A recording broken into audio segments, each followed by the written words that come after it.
آمين.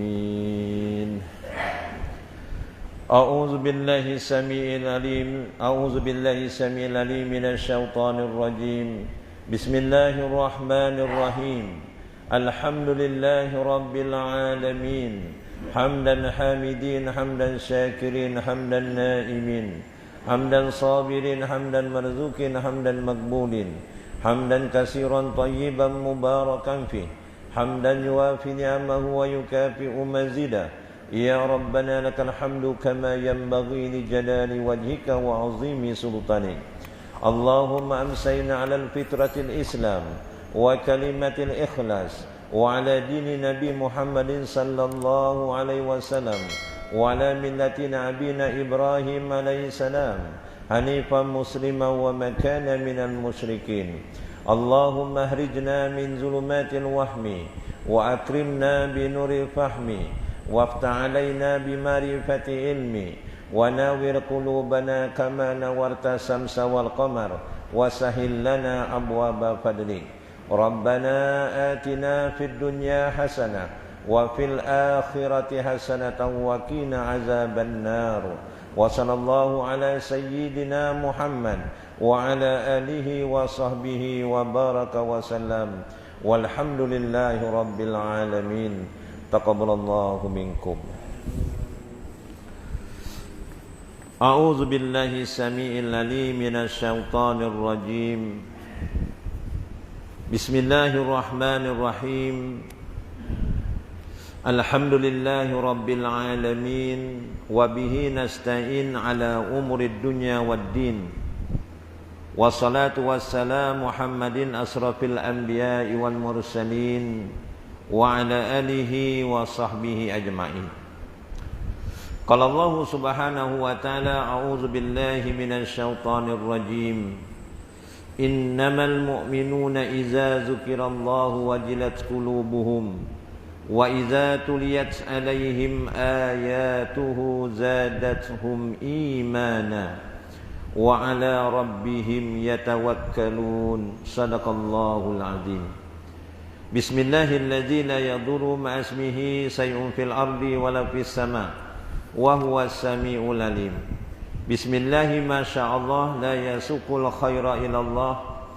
بسم الله ما شاء الله لا يصرف سوء إلى الله. بسم الله ما شاء الله ما كان من نعمة فمن الله. بسم الله ما شاء الله لا يأتي بالحسنات إلى الله. بسم الله ما شاء الله لا حول ولا قوة إلا بالله. Yang berbahagia lagi dikasihi Tuan Pengerusi Masjid Kampung Baru, yang serta semua barisan ahli jawatan kuasanya, yang dihormati tuan-tuan imam, tuan-tuan Bilal, yang dihormati barisan para alim ulama, yang dihormati barisan kepimpinan masyarakat, tuan-tuan haji, tuan-tuan hadirin yang dikasihi lagi dirahmati Allah sekalian. Apa khabar semua? Allah kabari kabeh waras. Alhamdulillah. Alhamdulillah. Terlebih dahulu marilah kita sama-sama bersyukur pada Allah Subhanahu wa taala yang telah menyediakan pada kita akan nikmat yang tidak terhitung, yang tak terbidang, terutamanya akan nikmat iman dan Islam. Banyakkanlah kita berdoa dan berharap penuh dan berusaha semoga sepanjang kita hidup di dunia ini dan sekiranya kita mati nanti dalam keadaan beriman dan bertakwa kepada Allah dengan sebenar-benarnya. Dan alhamdulillah kita bersyukur pada Allah Subhanahu wa taala kerana kita masih lagi dipanjangkan umur dalam keimanan dan mudah-mudahan kita dapat melalui bulan Ramadan selama sebulan. Dan alhamdulillah diam tak diam kita dapat menikmati iaitu bulan Syawal. Diam tak diam hari ini dah masuk terbenamnya matahari tadi 19 Syawal 1444 Hijriah tuan-tuan. Mudah-mudahan bulan Ramadan selama sebulan yang kita laluinya ini, yang kita telah lalui, mudah-mudahan amalan kita, terima kasih, bertambah baik, ya. Amalan kita selepas Ramadan ni bertambah baik. Semoga apa yang kita lakukan dalam bulan Ramadan tu mudah-mudahan dapat istiqamah kita lakukan. Tuan-tuan hadirin hadirat yang dirahmati Allah, ada satu amalan yang tuan-tuan yang jangan ditinggalkan, terutamanya di dalam bulan Syawal. Sebagaimana ada yang dipaparkan dekat slide TV ni tuan-tuan, iaitu satu amalan sunnah yang hukumnya sunat. Ya, perkara ini dilakukan oleh Rasulullah SAW dan amalan ini hukumnya sunat. Ya, amalan sunnah yang hukumnya sunat, iaitu keutamaan berpuasa 6 hari di dalam bulan Syawal. Ya. Jadi perkara, walaupun dia perkara sunat, amalan sunat, janganlah kita ambil ringan. Kadang-kadang orang Jawa ngomong, alah gur sunat kok, gur sunat kok, gur sunat aiko, sunat aiko, dekat dunia macam tak apa-apa tuan-tuan. Besok apabila kita berada di alam barzah dan apa lagi dekat alam akhirat, kita rasa menyesal pula. Kenapa yang kita kata gur sunat aiko, rupa-rupanya ganjarannya begitu besar tuan-tuan. Yang mana tuan-tuan hadirin hadirat, dalam hadis Nabi SAW daripada rawahu Muslim, daripada Abu Hurairah radhiyallahu an dan daripada Abu Ayyub Al-Ansari, dia telah mendengar Nabi Muhammad SAW telah bersabda, man shoma ramadhana summa taba'u sitta min sawalin kana kasiyamin kullihi kasiyami dahri kullihi. Apa maksudnya? Kata Rasulullah, barang siapa yang berpuasa di bulan Ramadan kemudian diiringi dengan puasa 6 hari di dalam bulan Syawal, maka dia seperti berpuasa selama setahun ganjarannya, selama ganjarannya sepanjang tahun. Jadi barang siapa yang kita dah puasa bulan Ramadan, sebulan dalam bulan Ramadan, tak kiralah dia 29 hari ataupun 30, tapi tahun ni alhamdulillah tuan-tuan, ya, 30 Ramadan, ya, 30 hari dalam bulan Ramadan. Sebelum nak nyambut raya tu ramai yang jemaah tanya. Saya ni bukan ahli falak, ya. Dia tanya, Ustaz, rayanya hari Jumaat ke dino Setu? Tak jadi macam tahun lepas mengejut. Saya jawab, insya-Allah hari Sabtu Raya, ya, Sabtu Raya. Tapi raya tak semesti raya pertama ataupun raya kedua. Memang betul lah. Jadi raya yang pertama tuan-tuan. Jadi tuan-tuan hadirin hadirat, selepas dia 30 hari dalam bulan Ramadan, kemudian dia puasa 6 hari dalam bulan Syawal.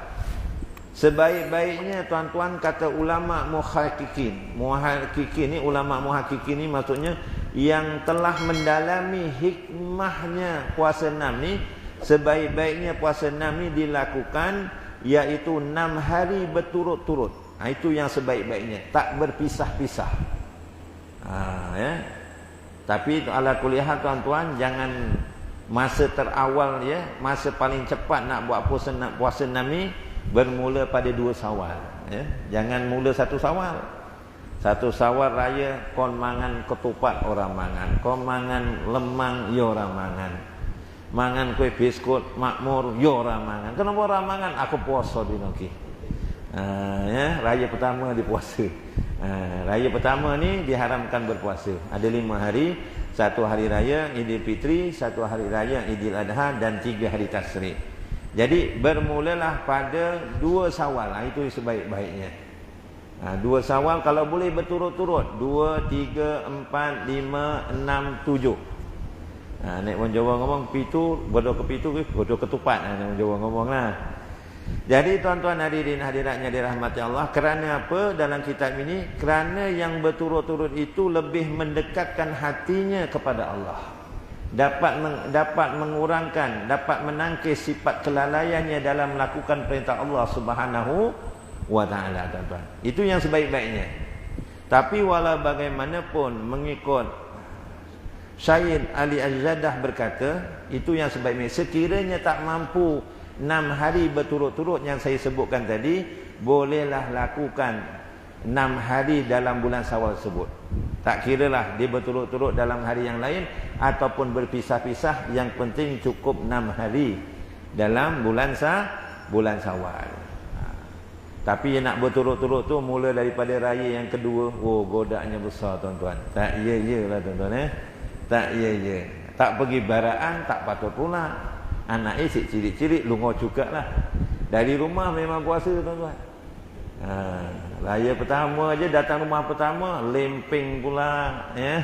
Lempeng karo sambal tumis, yang buat gerai. Allah, boleh tahan lagi lah. Rumah kedua ingatkan biskut aja. Ya kambing kulit pula tak pernah. Oi. Nak makan ke tidak ya? Buka ke tidak ni? Oh ini menggunakan hajat orang ni besar ganjarannya ni. Ya, betul juga tuan-tuan ya. Oh tapi godaannya besar tuan-tuan. Ya. Sebab itu tuan-tuan hadirin hadirat yang dirahmati Allah.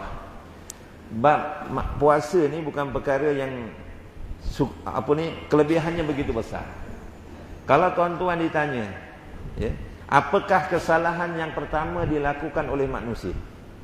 Apa kesalahan yang pertama dilakukan oleh manusia? Nah, saya dulu ustaz saya tanya, apa kesalahan pertama dilakukan oleh manusia? Saya jawab, ustaz, kesalahan pertama dilakukan oleh manusia adalah membunuh. Oh, saya komputer ni dia jawab. Yaitu anak Nabi Adam, Qabil bunuh Habil. Kerana Qabil tak bersetuju, dia enggan dijodohkan dengan saudara kembar Habil, Labuda. Manakala Habil diperintahkan berkahwin dengan saudara kembar Qabil yang bernama Iklimah. Qabil orang menerima. Dia nak kahwin dengan saudara kembarnya sendiri, Iklimah. Sebab Iklimah ni kata setengah riwayat wayu. Yang Labuda lagi biasa-biasa lah orang patut ayu. Lalu dia tak terima melakukan ibadah korban. Siapa yang ibadah korbannya diterima Allah, maka bolehlah berkahwin dengan Iklimah. Tetapi korban Habil yang diterima, maka Habil lah yang dapat berkahwin dengan Iklimah. Maka Qabil tak puas hati bunuh Habil. Itulah kesalahan pertama. Kata guru saya kurang tepat. Tapi guru saya bagus juga. Dia tak jawab goblok tenang dia. Di sekolah dia ajar pun salah meneh. Baik dia tak cakap goblok cukup himah guru saya. Dia cakap kurang tepat. Apa yang tepat? Rupa-rupanya kesalahan pertama dilakukan oleh manusia ada dinyatakan dalam surah Al-A'raf ayat 22. Nanti balik rumah buka surah Al-A'raf ayat 22. Kesalahan yang pertama dilakukan oleh manusia adalah makan, tuan-tuan. Makan. Apa pula? Yaitu dalam surah tersebut menceritakan kisah Nabi Adam dan Siti Hawa yang asalnya hidupnya di dalam surga. Surga ni adalah tempat asal daripada keturunan Nabi Adam. Nabi Adam dan Siti Hawa mula-mula dalam surga. Dalam surga ni nikmatnya ya Allah tak terjangkau dekat fikiran kita. Tak pernah kita lihat oleh mata kita, tak pernah kita dengar oleh telinga kita, melainkan kita dapat tahu daripada Quran dan hadis. Ya, nikmatilah apa yang ada dalam surga wahai Nabi Adam dan Siti Hawa, tetapi jangan sekali-kali kamu makan buah larangan daripada pohon dalam surga tersebut. Jangan kamu makan buah daripada satu pohon dalam surga tersebut. Yang lain nak nikmati, nikmatilah. Tapi oleh kerana tipu daya syaitan ni amat leceh, tuan-tuan. Ya. Syaitan ni tak pernah, maksudnya siang malam tak pernah tidur dia goda keturunan Nabi Adam. Termasuklah Nabi Adam yang mana syaitan telah berjaya menggoda Siti Hawa dan Nabi Adam makan buah larangan dalam surga. Tengok, syaitan ni pun boleh masuk dalam surga, tuan-tuan. Sedangkan surga tu bukan dikawal oleh security Bangla ke Nepal ke, tak. Di antara yang jaga para malaikat. Itu pun setan boleh masuk. Setakat rumah tuan-tuan kalau setakat beli ikan betik, ya kadang-kadang orang tengok ada satu rumah tu tuan-tuan, ada rumah Tuan Haji ni, dekat setiap pintu ada ikan betik. Akuarium kecil dalam ada ikan betik, 2 ekor, 3 ekor, sana tu ikan betik. Dia pelik juga. Haji, kenapa beli ikan betik? Kecil sangat. Belilah ikan toman, ada hasilnya sikit, besar sikit. Ikan keli ke apa? Iki aku gawe petuane wong tua ustaz. Nek beloi wak betik kingko setan orang rumah. Surga pun dijaga oleh malaikat pun masuk rumah. Jadi saya tanya dengan Tuan Haji tu, kalau Tuan Haji tu bohong-bohong kenapa banyak-banyak ikan betik yang Tuan Haji beli? Kenapa tuan-tuan? Dia kata kerana ikan betik ni matanya orang pernah kedip. Cuba tengok ikan betik pernah kedip apa dah? Rupa-rupanya kalau orang nak kalau malam nak pukau ke apa, selagi dia tak tidur, memang tak boleh buat. Dia punya jalannya lah. Saya tak, pencuri gitu juga. Kalau tak tidur dia payah dia nak curi kadang-kadang. Lagi-lagi pukau dan sebagainya. Kalau tuan rumahnya tak tidur, memang dia tak boleh buat. Jadi ikan betik ni kata dia celik aja, dia payahlah nak masuk rumah kata dia. Ada tak ikan lain yang tak kedip? Ada. Mungkin ikan uji rasid ke apa kan matanya besar. Tapi ikan tu duduknya dekat laut. Takkan nak belikan uji rasid tu dekat rumah, nak air masin susah kan. Yang senang ikan betik ya. Tapi walau bagaimanapun tuan-tuan, belikan betik banyak mana pun, kalau rumahnya tak pernah dikumandangkan Al-Quran, rumahnya tak pernah ditegakkan dirikan solat fardu ke sunat ke, tak di dalam rumahnya tak mengamalkan sunnah-sunnah yang Rasulullah ajar, saya rasa setan tak masuk juga tuan-tuan ya. Jadi tuan-tuan, makan ni bukan perkara main-main ya. Kesalahan pertama dilakukan oleh manusia, makan, iaitu yang dilakukan oleh Nabi Adam. Diceritakan dalam tafsir Israiliyat. Tafsir Israiliyat ni tafsir orang Yahudi dan Nasrani. Tafsir Israiliyat ni tuan-tuan, boleh baca, boleh dengar, percaya boleh, tak percaya pun tak apa, tak jadi masalah. Diceritakan Nabi Adam makan sebiji daripada buah larangan dalam surga tu. Nabi Adam orang lelaki kan, makan sebiji lekat dekat sini. Itu tafsir Israiliyat. Ni dia apa ni, Halkom tuan-tuan ada tak? Kalau tak ada kena pakai Telkom tuan-tuan. Manakala Siti Hawa, ini tafsir Israiliyat tuan-tuan, nak percaya boleh, tak percaya pun boleh. Dia makan 2 biji. Lekat dekat mana? Cari sendiri tuan-tuan Tapi cari rumah punya jangan orang lain punya Orang punya haram, isteri punya tak apa itu tafsir Israiliyat. Tuan-tuan pernah tak dengar cerita tu? Itu tafsir Israiliyat Jadi tuan-tuan, bab makan ni bukan perkara main-main. Sebab itu dalam Islam, syariat Islam, dalam 12 bulan, ada 1 bulan tuan-tuan, ada 1 bulan yang siang harinya kita diharamkan makan. Daripada terbit fajar sehingga terbenam matahari, iaitu waktu kita berpuasa dalam bulan Ramadan. Jadi puasa ni adalah suatu amal ibadah yang begitu cukup baik, yang kita kena amalkan tuan-tuan ya. Mudah-mudahan selepas bulan Ramadan ni kita dah buat puasa yang wajib. Selepas bulan Ramadan kita rajin melakukan puasa-puasa sunat. Puasa bulan Syawal kita dapat puasa 6. Manakala bulan yang lain setidak-tidaknya semalas-malasnya kalau boleh dalam sebulan 3 hari kita berpuasa sunat. Kalaulah selepas bulan Ramadan kita dapat berpuasa 3 hari setiap bulan, seumpama kita berpuasa macam sepanjang tahun. Macam juga ganjaran tuan-tuan, orang yang berpuasa sebulan dalam bulan Ramadan, kemudian puasa 6 hari, macam ganjarannya puasa setahun. Sebab apa tuan-tuan? Ini dinyatakan sendiri dalam ayat Al-Quranul Karim, surah Al-An'am ayat 160. Allah Ta'ala telah berfirman, man jaa'a bil hasanati falahu asru amsalihha. Apa kata Allah? Barang siapa yang mengerjakan satu kebajikan, satu kebaikan, maka baginya 10 balasan. Kita buat satu kebaikan, Allah Ta'ala ganti, Allah Ta'ala beri ganjaran 10 kali ganda. Malah ada yang lebih lagi sehingga 700 kali ganda.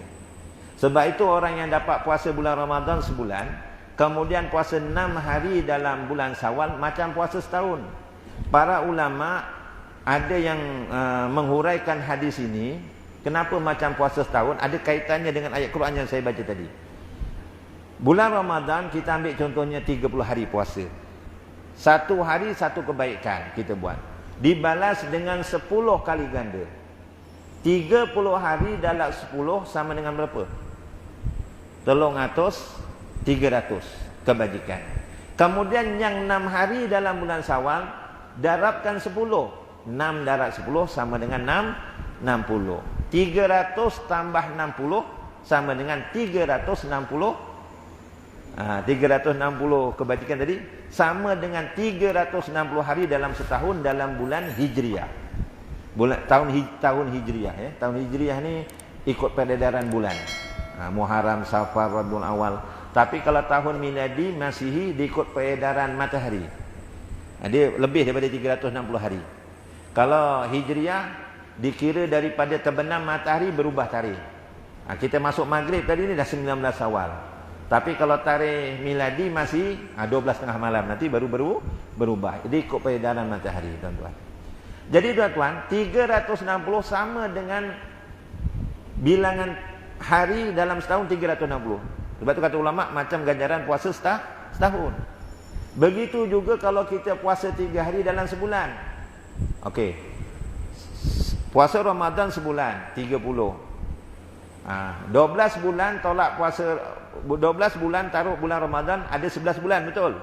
11 bulan kita puasa 3 hari contohnya, sebagaimana yang Rasulullah ajar. Contoh sekurang-kurangnya 3 hari dalam 10 sama dengan berapa? 3 hari dalam 11 sama dengan 33 hari kita puasa. Campur dengan bulan Ramadan 30 sama dengan 360.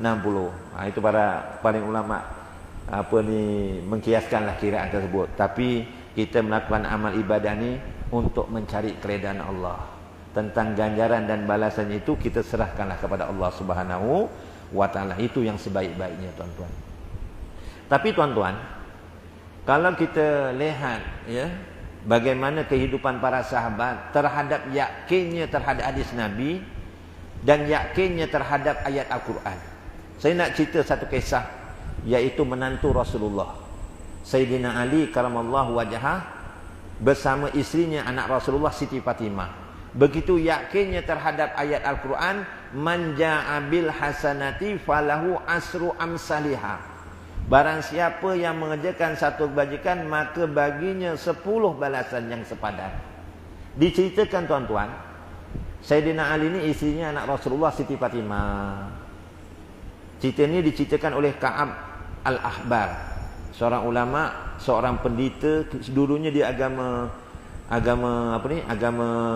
sebelumnya agama Kristian. Dia masuk Islam dalam zaman pemerintahan Sayyidina Umar Al-Khattab, dan dia menjadi seorang ulama yang begitu hebat. Satu masa Sayyidina Ali ni dengan Siti Fatimah diuji dengan sakit. Orang sakit ni tuan-tuan, makan orang patio, orang makan tak patio apa ke? Selera lah tuan-tuan. Tapi kalau sakit gawat bisik selera lagi, sebab yang sakit kaki. Ya, nampak udang, nampak rendang, raya-raya bantai aja. Minta barakah. Saya bantai aja tuan-tuan. Yakin alhamdulillah sehat kan.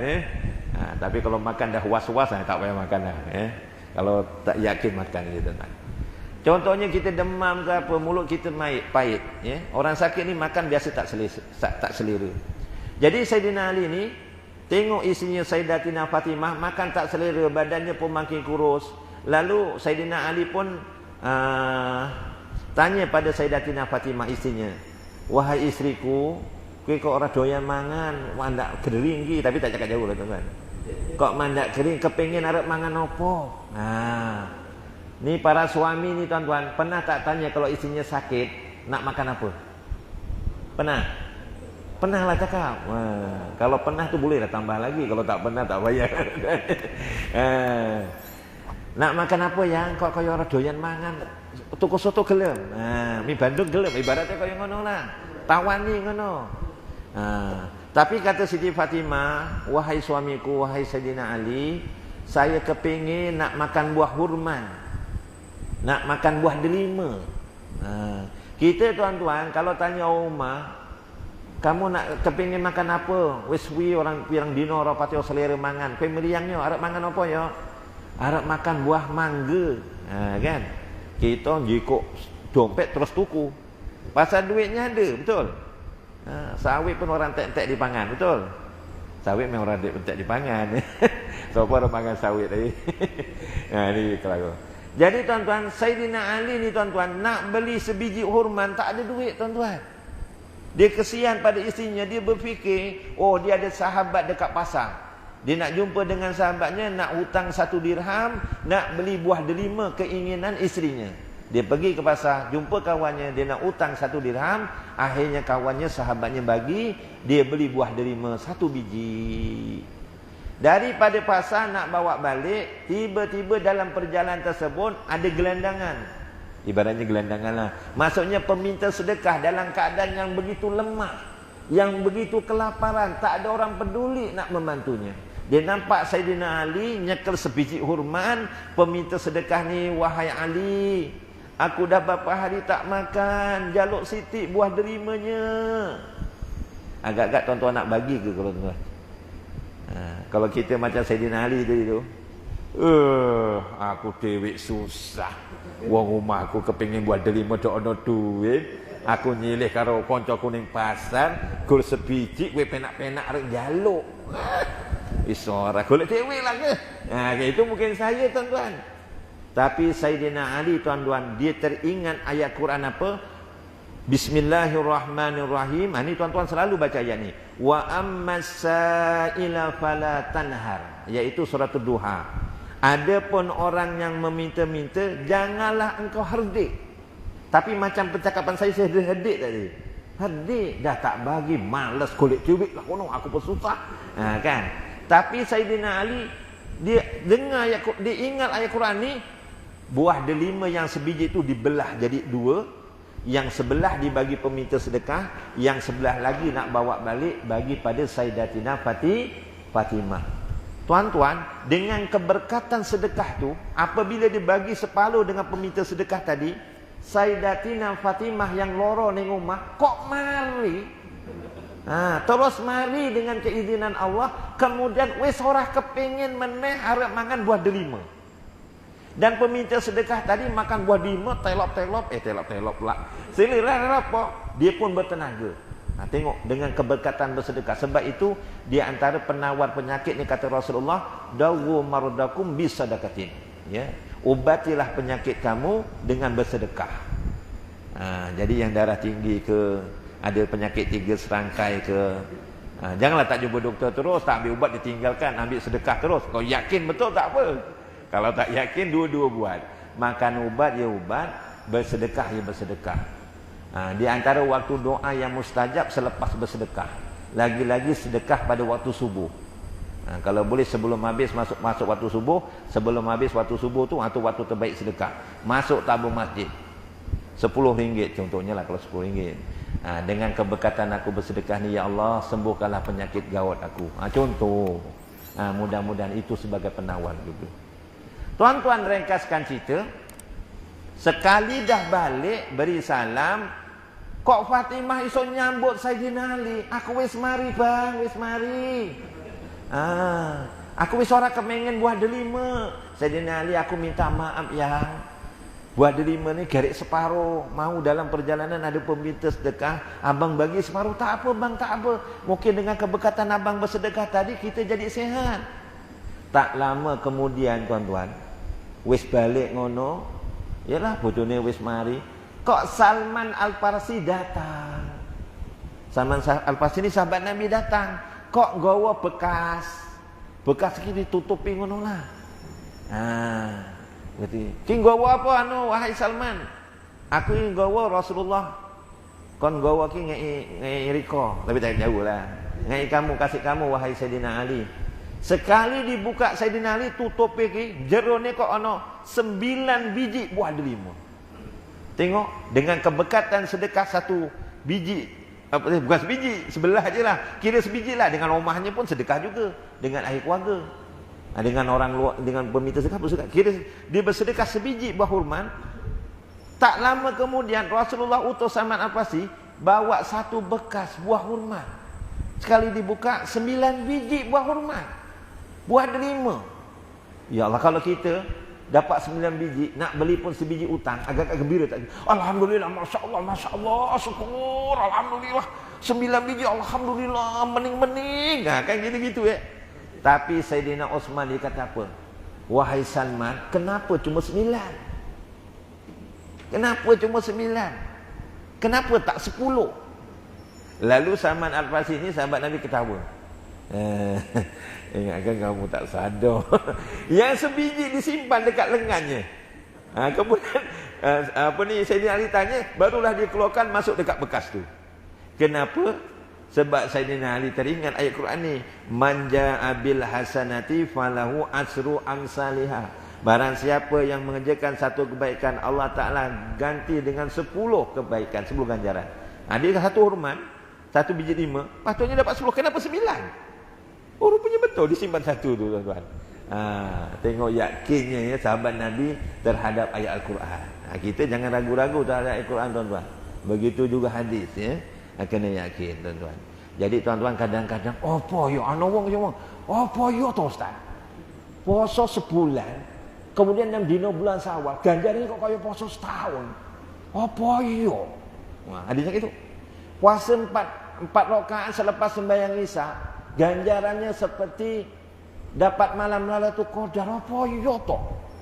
Kena yakin, tuan-tuan. Allah Taala aku tu Maha Kaya. Innallaha laghaniyun 'anil 'alamin. Maha kaya daripada segala alam. Lebih daripada itu pun Allah Taala mampu nak bagi, tuan-tuan. Kena yakin, tuan-tuan. Jadi mudah-mudahan tuan-tuan, puasa 6 ni mudah-mudahan ini ada 19, bermakna ada 11 hari lagi lebih kurang. Kalau yang belum bermula, bolehlah mula lagi. Kalau yang belum habis, ada masa lagi. Kalau yang dah habis, alhamdulillah, mudah-mudahan diterima oleh Allah. Jangan pula jadi satu gembaraan. Kowe wis entek puasa 6. Orang gek mula. Kowe arep nanti, aku baraan mau aku wis mula poso kae. Kowe dulu aku mangan apa ora? Ora kan? Kowe ora perasan. Aku wis turut ae, anggur tahun aku gawe. Boleh tak? Boleh tak, tuan? Yang dengar kena sangka baik, jangan nunjuk dia warak lagi. Kita pula sama, sangka baik. Ya Allah, haji tu umur dah 63. Kok boleh puasa 6 raya kedua?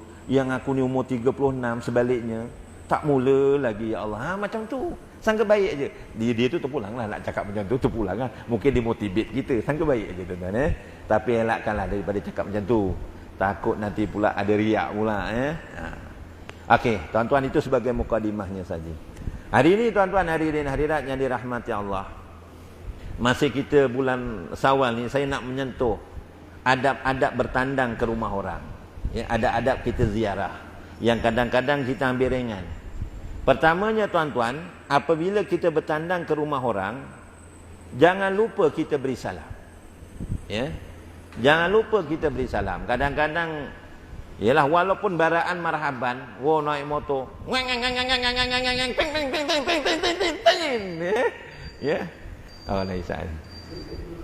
pintunya buka terus masuk aja, tuan-tuan.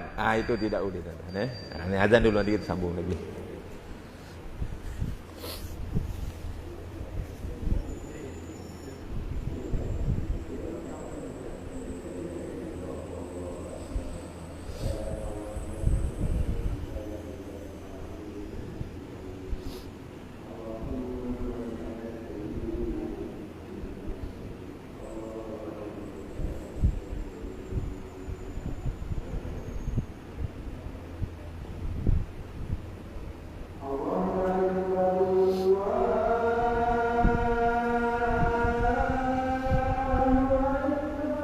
Allahu Akbar.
La haula wala quwwata illa billah.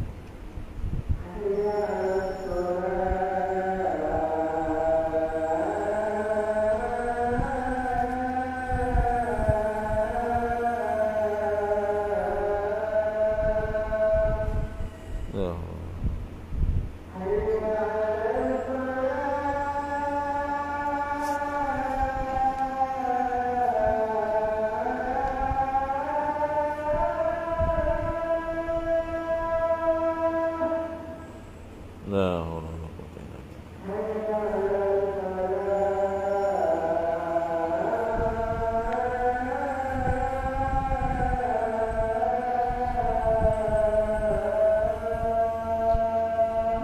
La haula wala quwwata illa billah.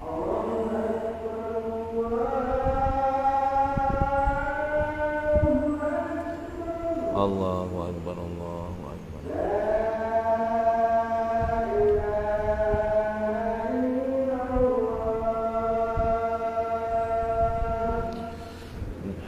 La ilaha illallah. Allahumma salli ala sayyidina Muhammad. Allahumma rabb hadhihi da'wati tammah wa salatu qa'imah. Ati sayyidina Muhammadin al-wasilah wal fadilah wa syarafa wa darajatal aliyata rafiyah wa ba'su maqam mahmudan allazi wa'ata innaka latuliful mi'ad. Rabbi fili wa liwalidayya wal mu'minina yauma yaqumul hisab. Amin ya rabbal alamin. Tuan-tuan hadirin hadiratnya dirahmati Allah. Jadi adab pertama kita ke rumah orang yang kita kena ambil berat, iaitu kena beri salam. Jangan kita hon-hon terus masuk aja ke dalam rumah. Ini bukan setakat sunnah Rasulullah, malah dinyatakan dalam Al-Quran surah An-Nur ayat 61. Ya. Apabila dinyatakan dalam Al-Quran ini adalah perkara dasar yang kita tak boleh ambil ringan. A'udzubillahi minasyaitonirrajim. Fa idza dakhaltum buyutan fasallimu ala anfusikum tahiyatan min indillahi mubarakatan tayyibah. Maka apabila kamu memasuki suatu rumah daripada rumah-rumah, kamu hendaklah memberi salam kepada penghuninya, yang berarti memberi salam kepada dirimu sendiri. Salam yang ditetapkan dari sisi Allah, yang diberi berkat lagi baik, tuan-tuan. Jadi tuan-tuan hadirin hadiratnya dirahmati Allah sekalian, jadi tentang beri salam ini kita jangan mengambil ringan. Pernah berlaku tuan-tuan, diceritakan dalam sunan, ya, dalam sunan Abu Dawud, dalam riwayat daripada Abu Dawud radhiyallahu an, dalam hadisnya yang sahih, satu masa ada kabilah Bani Amir ni datang nak berjumpa Rasulullah. Seorang lelaki ni datang rumah Rasulullah, dia terus masuk. Kemudian ketika itu ada pembantu Rasulullah. Dia tak cakap pembantu tu Rasulullah siapa, Anas bin Malik ataupun siapa. Orang tu dah masuk, dia cakap dengan pembantu rumah, apakah aku boleh masuk? Sedangkan dia dah masuk. Dia tanya pada pembantu rumah, adakah aku boleh masuk? Perkara tersebut telah didengari oleh Rasulullah sallallahu alaihi wasallam.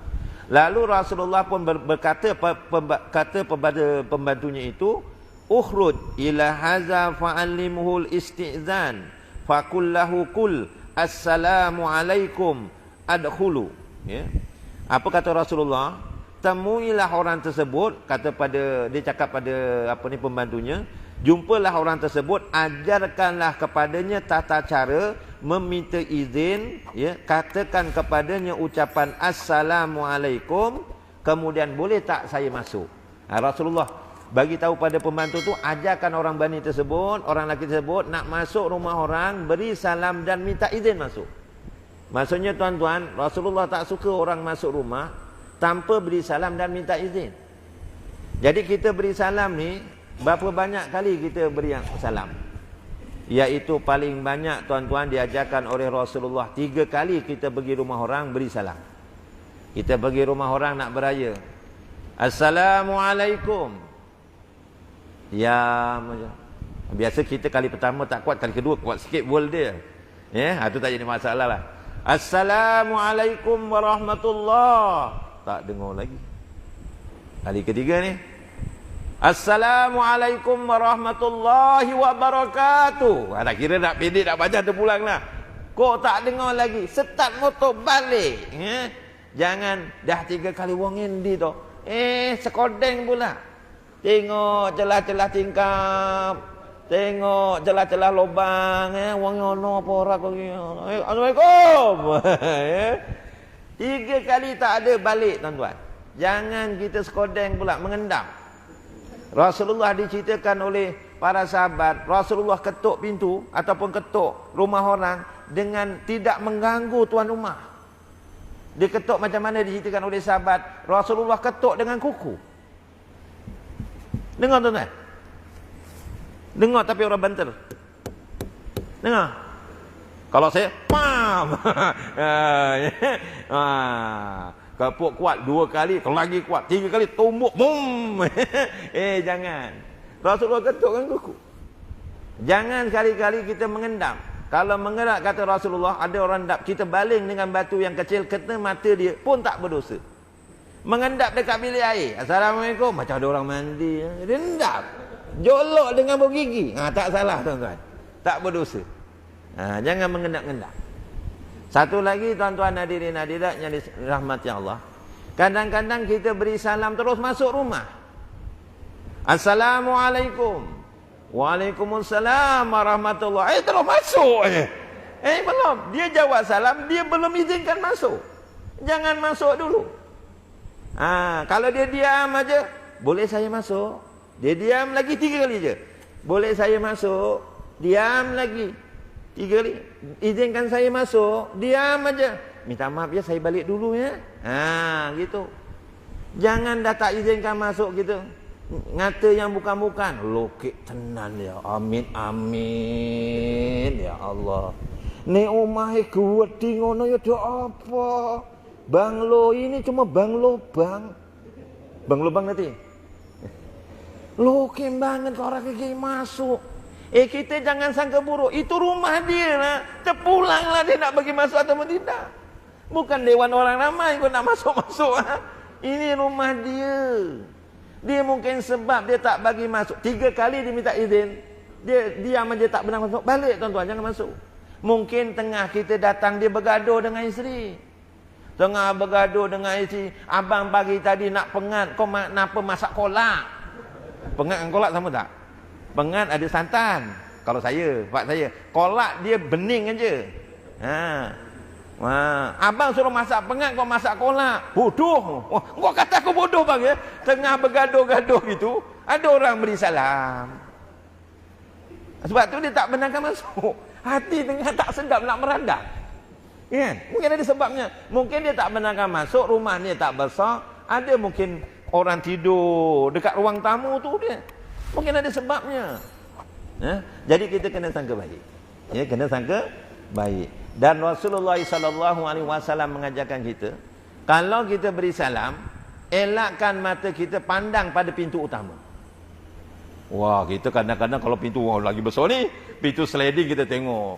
Assalamualaikum warahmatullahi. Tengah buka tu macam-macam dalam ada tuan-tuan. Betul. Mungkin kita nampak yang sepatutnya tak nampak. Kita baiknya pandang penjuru rumah, kanan ataupun kiri. Dia dah buka Waalaikumsalam warahmatullahi. Barulah kita tengok. Itu yang sebaik-baiknya. Dan satu lagi tuan-tuan, kita kena perkenalkan diri. Jangan berteka-teki. Ini selalu, saya sendiri pun kadang-kadang buat. Berteka-teki. Tahu tak berteka-teki? Kenalkan diri. Pernah Jabir bin Abdullah datang rumah Rasulullah. Assalamualaikum. Rasulullah dijawab. Kemudian Rasulullah tanya, siapa di sana? Jabir bin Abdullah jawab apa? Saya, ana. Rasulullah jawab apa? Qala ana. Saya tu siapa? Kenalkan diri. Siapa? Assalamualaikum. Waalaikumsalam. Siapa dekat sana? Aku. Ataupun saya. Saya siapa? Saya. Kan? Apa maksud? Kenalkan diri. Saya ni amat tego lah. Amat tego. Alamat tego. Yang kita wingi ngetas bareng-bareng ning Simpang Purwaketana mangan soto kowe sing bayar ke amat tego. Oh amat tego. Contoh kan. Begitu juga kalau telefon. Kita kadang telefon berteka-teki. Tak semestinya kita simpan nombor orang semua dalam telefon kan. Kadang-kadang kita pun tak ada simpan lah. Kalau tak ada simpan ni kita nak jawab sekarang skema ke apa ni. Kadang-kadang susah nak jawab kan. Ada orang kalau tak ada simpan ni memang tak jawab. Kalau saya jawab lagi. Kadang-kadang dah tak ada nombor. Tanya, Assalamualaikum. Kita pun jawab, Waalaikumsalam. Siapa di sana? Cuba teka. Cuba teka. Siapa kita? Ya Allah, macamlah kita nak buat. Kita tengah masak sup. Kita mungkin tengah gosok baju. Mungkin tengah nyawet, ada loading. Kok sempat teka? Saya siapa? Cuba teka. Cuba teka. Lepas tu bagi clue lagi. Alah, kita kawan sekolah. Kawan sekolah bila? Sekolah rendah ke? Sekolah menengah ke? Diploma ke? Ijazah ke? Alah, kawan kita. Kawan sekolah. Kau tak ingat suara kita tengok? Kau tak dengar suara? Ya Allah. Rasulullah tak suka. Kenalkan diri. Saya ni Kasim. Konco sak sekolah mumbien dah jahnem. Kita mbien sekolah agama dah jahnem, orang lulus kita wong loro. Orang kenal. Oh, Kasim Kidul ya. Iya, Kasim Kidul. Lah ngono. Perkenalkan diri. Jangan berteka-teki. Begitu kalau ditanya, Assalamualaikum, Waalaikumsalam. Siapa di sana? Ahmad lah, Ahmad anaknya Abu. Perkenalkan. Jangan saya. Tapi sebaik-baiknya tuan-tuan, kalau kita beri salam nak jawab, sebaiknya tengok dulu orangnya. Ini lagi orang kampung. Saya tengok kampung baru, ya Allah, rumahnya besar-besar. Orang kampung ni kalau anaknya 5, kalau menantu ada 5 bilik. Dia anak 5 tu semuanya perempuan. Wis rapi digondol wong.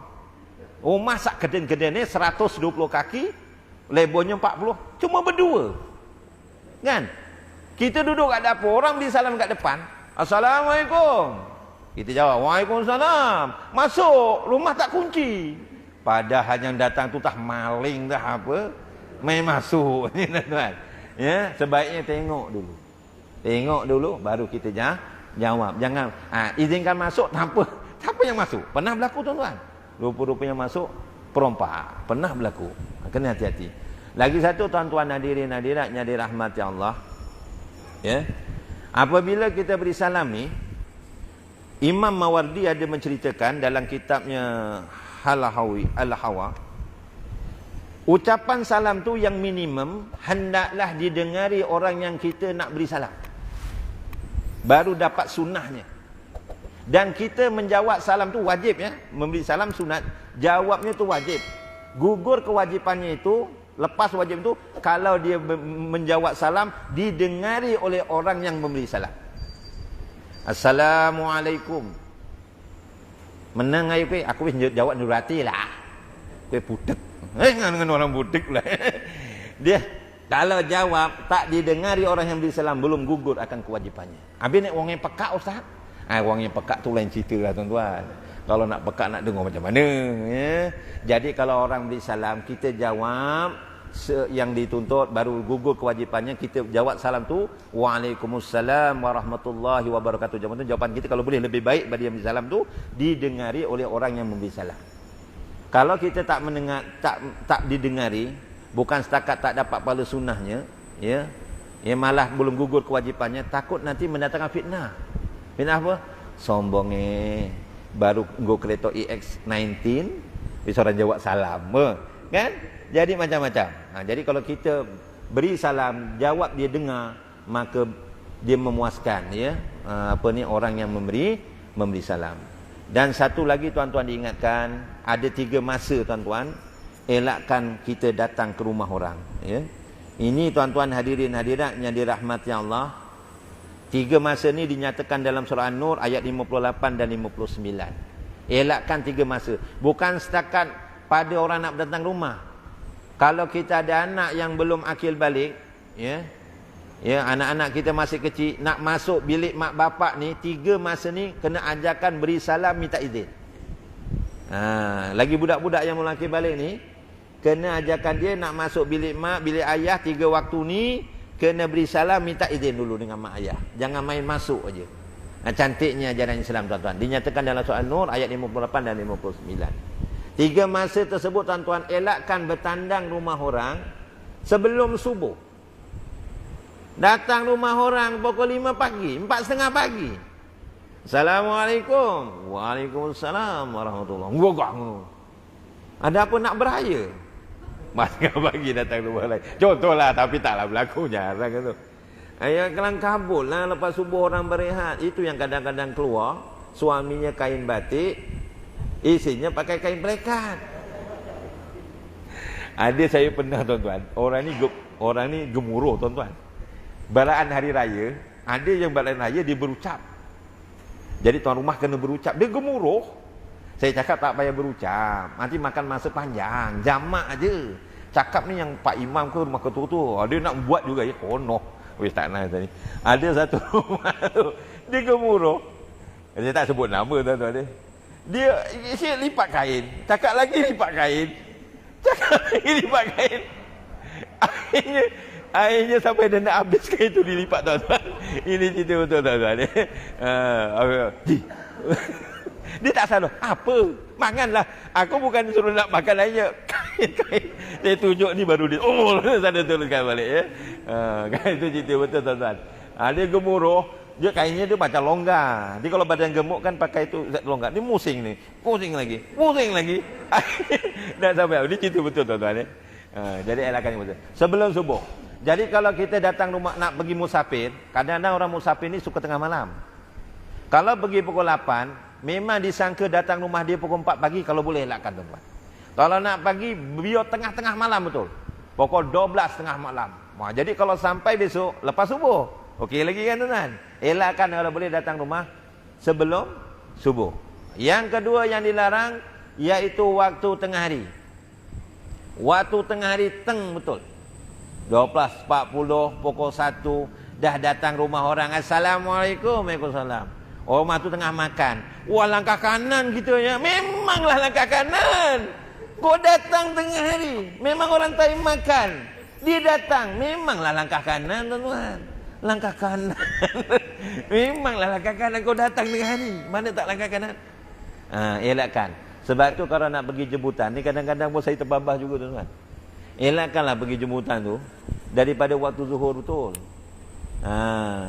Ya, waktu zuhur jangan datang pukul zuhur. Kalau nak pergi biar awal, contohnya pukul 12 ke sebelum zuhur dah balik. Ataupun nak zuhur, lepas zuhur kita baru dah datang. Zuhur tu kita kat masjid lah yang baik-baik lelaki. Dan tuan rumah ada masa untuk solat pada zuhur di awal waktu. Wah, tulis surat jemputannya. Jemputan pukul 10.30 hingga 12.50. Kemudian mula lagi 1.40 sehingga 4.30 petang. Ada buat macam tu.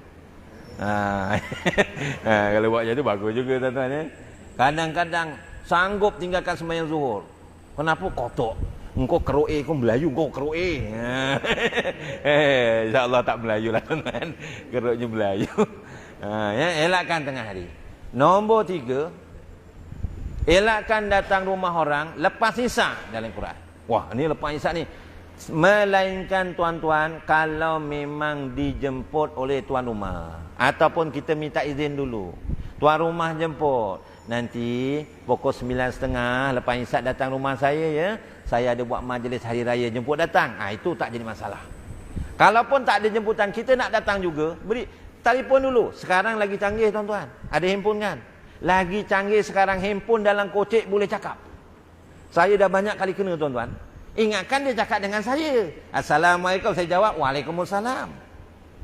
Kuih wes mangan orang wes. Rupanya dia tak cakap dengan saya. Dia pakai bluetooth dekat telinga tu. Kan ada bluetooth kecil tu. Dia cakap sendiri. Ingatkan dia cakap dengan saya. Saya pun jawab. Aduh, malu betul saya memang.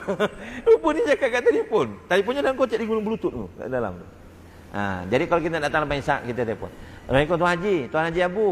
Saya ni minta maaf lah, bukan saya bagi tahu ni saya nak minta makan. Tak. Saya masa tempat saya, anak saya pun baru balik. Inilah dia cuti satu malam ni. Saya ada hajat lah pukul 9 malam nanti lepas isyak. Saya nak datang rumah Tuan Haji boleh tak? Lebih kurang dalam 2 kereta. Boleh sebut datang. Tu tak jadi masalah. Tapi kalau dia minta maaf lah saya hari ni tak dapat menerima tetamu. Tak payah datang tuan-tuan. Ya. Kalau budak-budak kenapa bagi tahu? 3 waktu tadi kalau kanak-kanak ni kenapa dia ajarkan minta izin? Sebab kanak-kanak ni tuan-tuan, dia tak pernah, dia jarang seleko lah tuan-tuan. Saya pernah dulu masa kat sekolah, tanya budak darjah 3, awak puasa tak?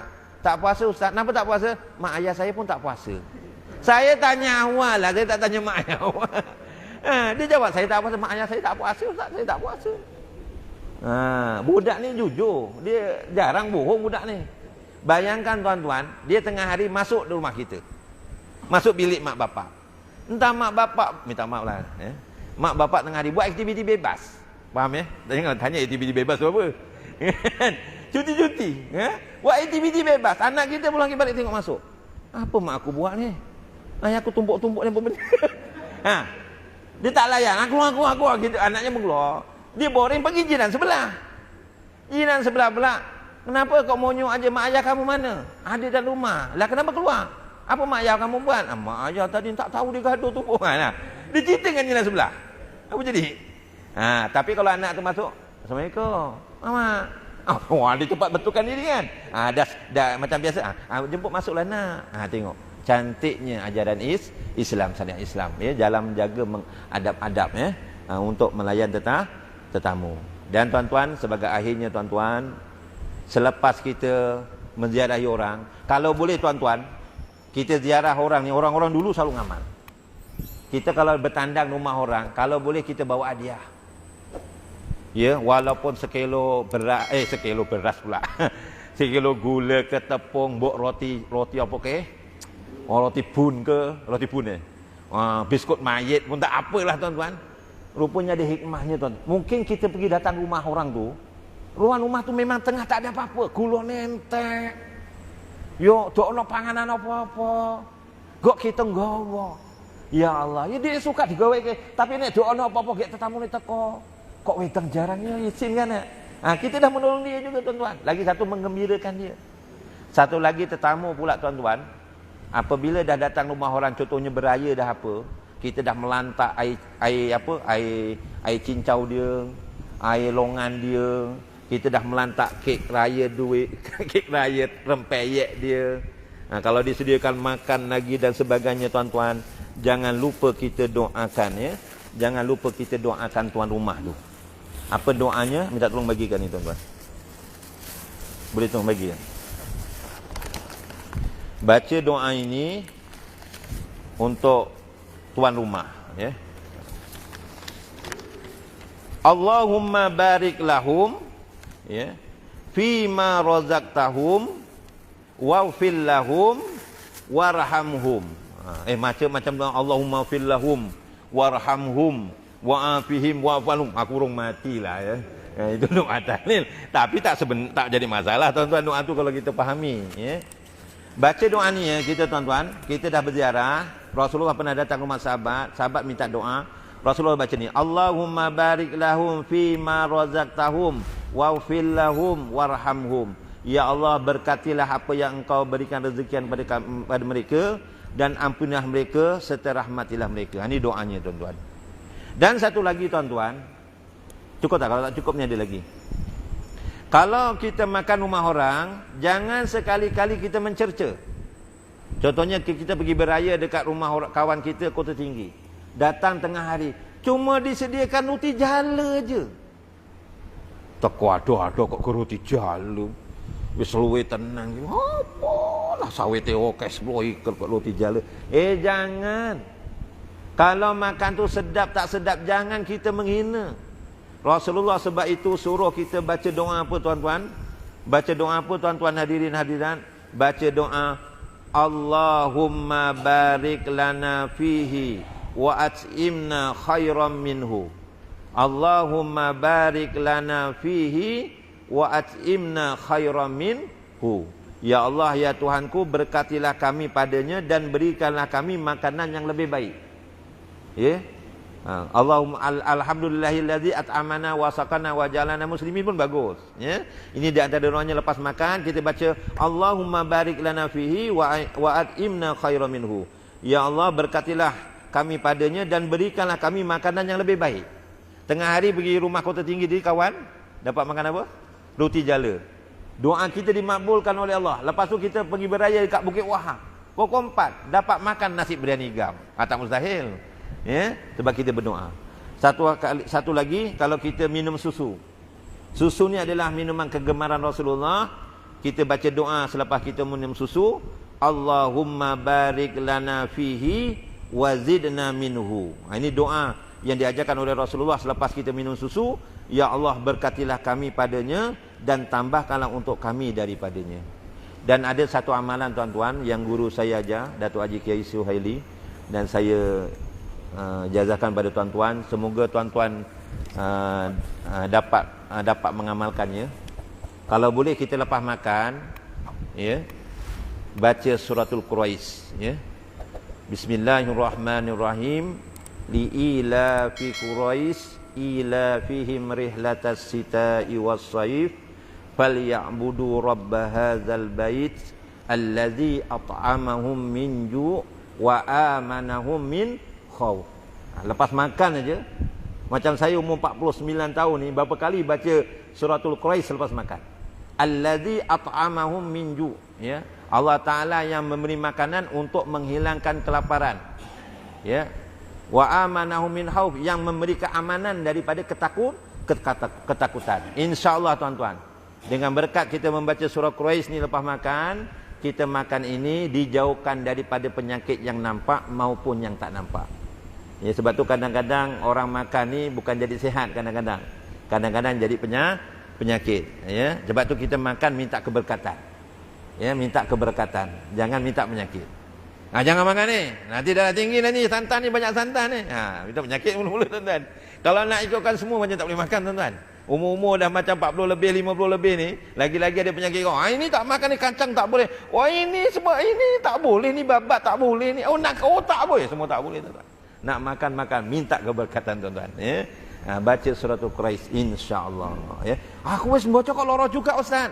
Ya, kena terima. Ada hikmahnya kita doa tuan-tuan tu, ada sebab-sebabnya lah, ya tuan-tuan. Okey, jadi setakat itu saja yang saya dapat sampaikan. Kalau ada silap dan salah harap dapat dimaafkan.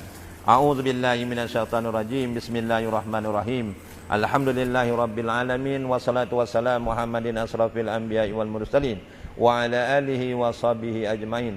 Allahumma arinal haqqa haqqa warzuqna tiba'ah wa arinal batila batila warzuqna tinabah. Allahumma ati Muhammadanil wasila waj'al fil mustafina mahabbata wa fil alamina darajata wa fil muqarrabina syarrah.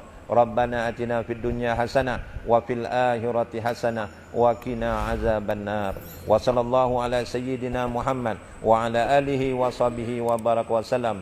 Walhamdulillahi rabbil alamin.